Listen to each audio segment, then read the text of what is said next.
Ek is 'n Christen mens wat gelewe het volgens die woord van God, wat gedink het ek lewe 'n goeie lewe.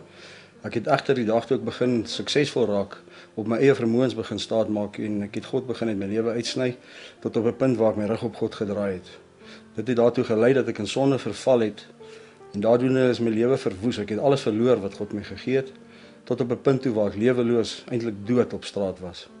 Hier binne het ek agtergekom en ek het besef ek het God in my lewe weer nodig. Ek het die tyd gebruik om deur die woord en deur gebed met God weer 'n verhouding aan te knoop.